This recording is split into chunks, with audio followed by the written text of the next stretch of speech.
পানি উঠলে তারপর অন্য কিছু হইলে নিয়ে যায়, ছবি নিয়ে যায় বা ভিডিও করে নিয়ে যায় বা ঘরে ঘরে নিয়ে যায়, রাস্তাঘাটে নিয়ে যায়, কিন্তু কিছু হয় না। টানা বৃষ্টি ও জোয়ারে প্লাবিত হয়েছে নদী তীরবর্তী নিম্নাঞ্চল।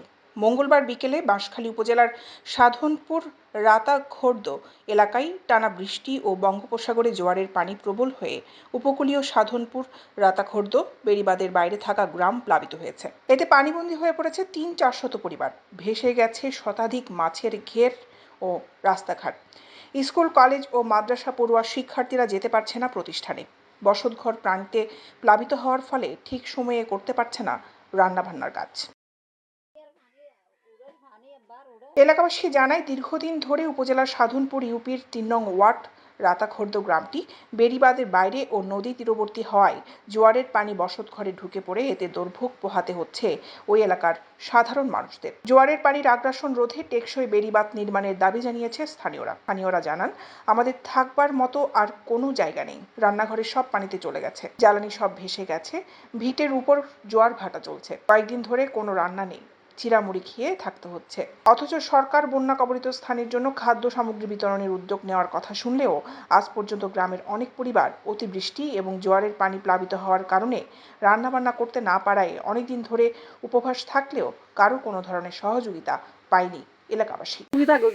পানি আর বাড়িঘর আর রান্না করে হাইতে আর চলাফেরা করতে বেশি কষ্ট।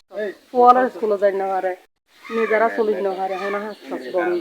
এখানে পড়লে এখন জোয়ারের পানি গদুয়ার রান্না বান্না করি না পারি, এখন রান্না বাড়া ঘর বাড়ি বাঁশ ছুরি দিয়ে দেয়, এখন চুলা তুলতে নাই গে, এখন রান্ধি বাড়ি খাইতে না পারি। আর তোমরা বহুত ফোর্টিং করে চলম পড়ে রে, ঘর বাড়ি নাই, বিড়া বাড়ি নাই, বেরিবান নাই, রুট নাই, গান নাই, অনেক চলি ফিরিবার জায়গা নাই।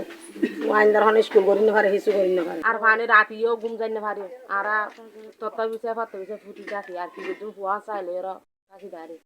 আর নদী ভাঙার মাঝে এই বর্ষা খাইলে আইলে আর গরম মাছ চান্না ফেলে গরম মাছ পানি হয়ে যাবে, বুঝছো নি?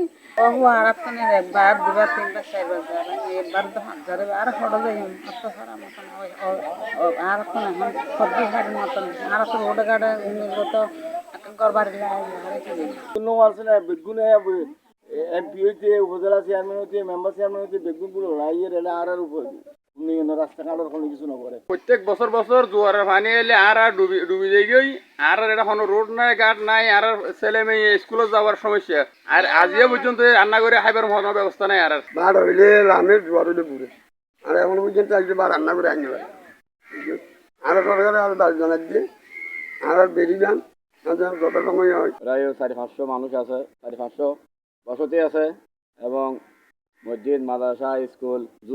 জোয়ারের পানি আপনাদের অমাবস্যা পূর্ণিমায় মসজিদে মাদ্রাসায় পানি ঢুকে।